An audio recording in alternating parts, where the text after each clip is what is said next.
fourth principality is occultism.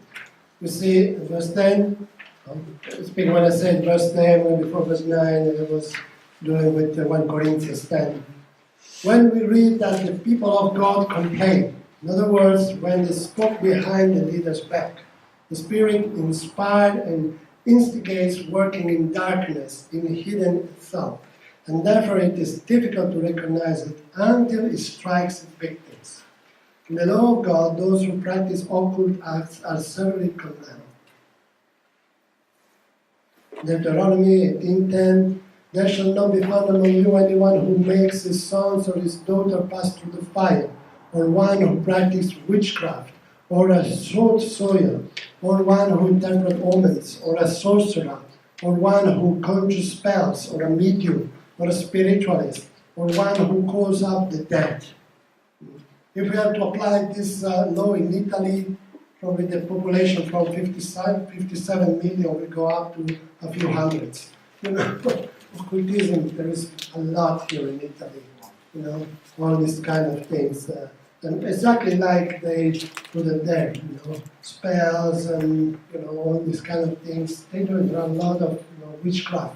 But you don't see like in Africa, they don't go around, with a funny hat and like that. They are around and you can see them.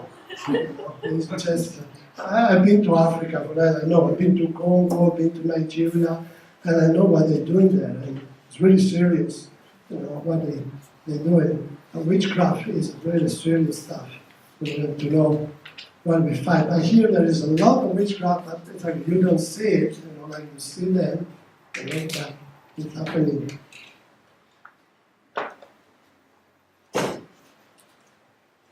The third level is the exousia. This one also is an interesting word. Translated powers, but have you done pneumology? Pneumology is the study of the Spirit, the Holy Spirit. And you know that the Holy Spirit is called, the action of the Holy Spirit is called with two different words. Now we translate power, but one is dunamis and the other one is exousia. What is the difference with dunamis and exousia? Dunamis is the word dynamite, so it's power in action. I move this is dunamis, power in action, to do an action. Exousia is power also, but it's power, authoritative power. Example, a policeman has exousia. A short, small policeman in his dress, with his palette, and you see arrive a big truck, he can stand in the middle of the road, do like this, and the truck will not go over him. It will stop. That is exousia, because the truck driver see a policeman and he stops. And he said, let's see what. Maybe the driver would be, 2 meter tall, big man, and the policeman is small, but the power is on the policeman. So this is exousia. And it's interesting that Paul used this word, exousia, to speak about this level of demons. Because these demons, they have this type of exousia. I mean, they have authority from above and they exercise authority below them. In Ephesians, it says, against powers, against exousia. So we have these principalities, the four principalities. Each one has a legion of demons, some demons behind them, and these are the powers. Example, religion, I put it there just so. Doesn't mean I work 4x4, also for a reason of, kind of the way, schematize it. But, it can be more than that. I just, this will give you an idea. Religion has under him sect, has under him idolatry. Spirit of soul, we will see what the spirit of soul is. Mammon.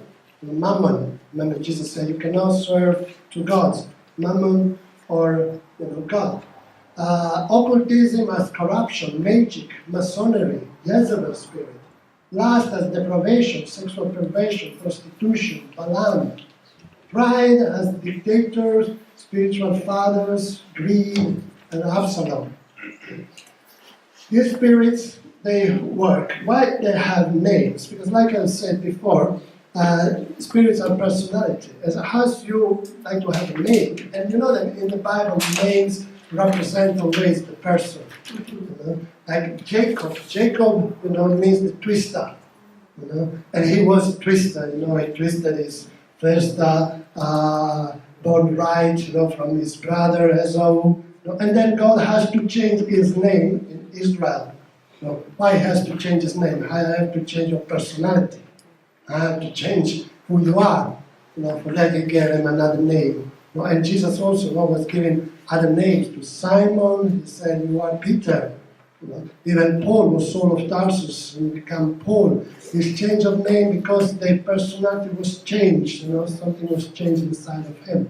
So names have importance, and demons have names. Names then represent what they do, how they're working. And they love to take names of the Old Testament also, like Saul, Jezebel, Balaam, Absalom, as spirits.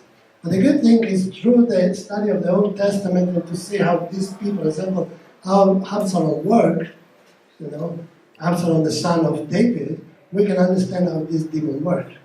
And work in the same way, we will see that, we will study that also. So then we have the last level of demons, the rulers of the darkness of this age. And these are I call it the soldiers' demons, because Paul called them cosmokrateros, a big word, a Greek word, cosmokrateros. But let's divide this word into cosmo. What is cosmo? Yeah? The universe. Yeah? The universe is called also cosmo. Why the universe is called cosmo? Because it is in perfect order. Because the word cosmo means order. Something that is in order. Something that works under a perfect order. This is what the word cosmo in Greek means. The universe works in all the planets. They move perfectly ordained, in a certain way. And krateros, what does it mean in Greek? Krateros, it means strength, rude strength. Somebody that is really strong was called a krateros. So the Roman soldiers were called cosmokrateros. Why that? Because the Roman soldiers, they were very strong, strong men, and they would do a lot of exercise, a lot of gym, a lot of preparation, to go to war. And also they learn how to work in order. The Roman soldiers, they conquer all the world, and they defeat every army come against them for one reason. They were working in perfect order. And then we will see, I will see you how they form, and how they work, together when they were assaulting a city or anyone. So the word cosmokratero was the word for the soldiers. And why Paul used, this word for demons? Because there are the soldiers' demons. The powers and the principalities, they work in second heaven. They work in that dimension. They are the demons that control area, but then they have, these soldiers that they're working on our level. This is the demon that possesses a person. You remember when Jesus went to Gethsemane and he found that man, and Jesus said, who are you? Do you think Jesus needed to know who were there? He knew it. It's in the spirit. He knew who were the demons. He created them, because that Jesus created demons too. He's the creator of all things. So he created them. He knows that very well. But he asked them because he wanted us to know how this demon worked. So he said, who are you? And he said, we are legion. A legion was a Roman army. Then he was from 600 to 6,000 soldiers. A minimum of 600 soldiers to a maximum of 6,000 soldiers was a legion. So it may be that these men have up to 6,000 demons in them. in him. So, you can imagine the situation of this man. It was a mess, inside.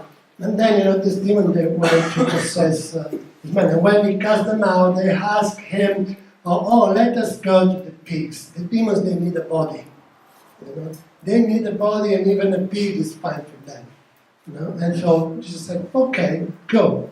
Because he did all these things, Jesus did, to show us something, to understand how demon works, the reality of demons and how they work. Because Jesus could have said, listen, shut up and go to the desert or go to hell right now, and they will not obey. But he did this, and the pigs, they went into the water. Because there is something to do with waters too, where the demons work and travel. So, it's all a reality.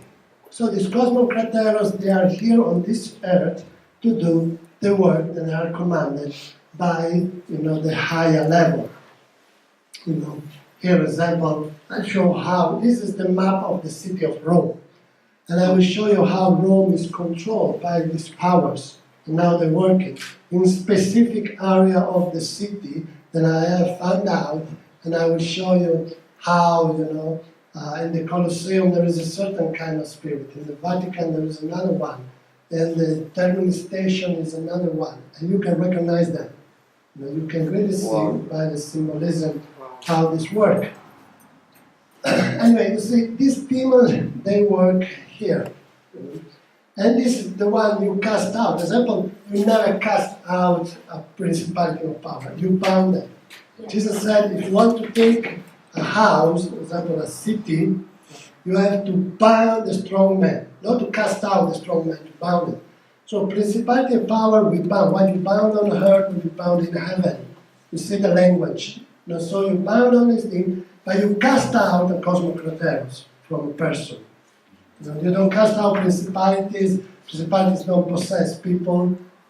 But this type of demons, they possess people, and they work through the people that they possess. And there are many of them around. So you see how Satan work, and he can control the earth. Because Satan can be in one place doing one thing, isn't it? It's a created thing, it's not God. It's not the way.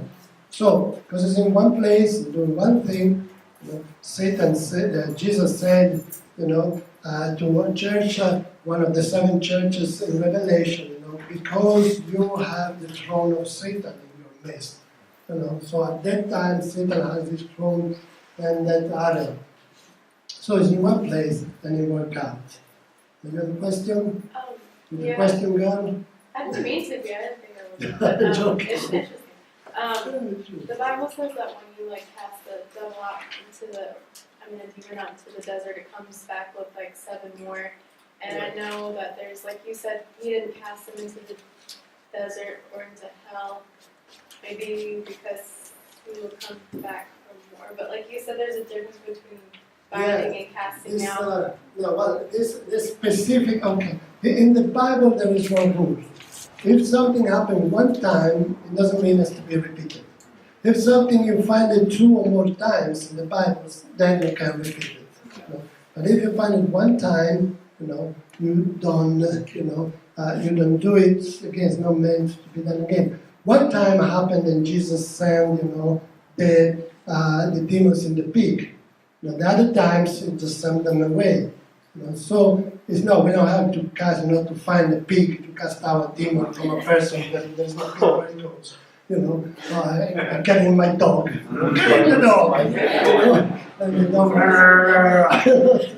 I don't do this kind of thing. We just cast it out. It's business where it goes. Just go out. Important you go out. Then whatever you want. The problem then Jesus, when he said, this demon go out, find the house clean, and he called out the 7 demons. He said, and the situation of this man will be 7 times worse. What's happened there is when you cast out a demon from somebody that is not saved. I always first make sure this person accepts Jesus, and then I cast out the demons. Because what's happened, if the person accepts Jesus, the Holy Spirit comes in the house. Demon goes out, and when he comes back, find the Holy Spirit, and it go away. But if the person get delivered, and it doesn't accept Jesus, it's an empty house. There is no Holy Spirit, nothing else. So the demon come and say, oh, nice, look at what's happened. But because the first time they call me out, they send me out, I call my friends, so we'll be stronger. Because demons, they work also in companies, And often when you send out the spirit and you find out there is another one behind, and then you have to cast that one too. They prefer to work, always in group because they get stronger than in one person. So, this is what Jesus was teaching us on that occasion. But make sure the Holy Spirit will take possession of that house. Okay, so these principalities use power to attack or control part of human society. For example, we have some specific demons like Saul, Jezebel, Balaam, and Absalom that attack the church. Let me show you how they work in the church. There are other demons like sex, corruption, deprivation, dictatorship, and politics. They attack on the area of politics. Then demons that are sent to the economy, mammon, masonry, then prostitution, greed, has to do with the economy, and then religion. These three are the one area in human society. When I say church, I say the Church of Christ, our congregations. This is what I mean, church. And politics, politics of the world, economy, religion, all type of religion. There are specific demons that work in a specific way to attack, a specific area.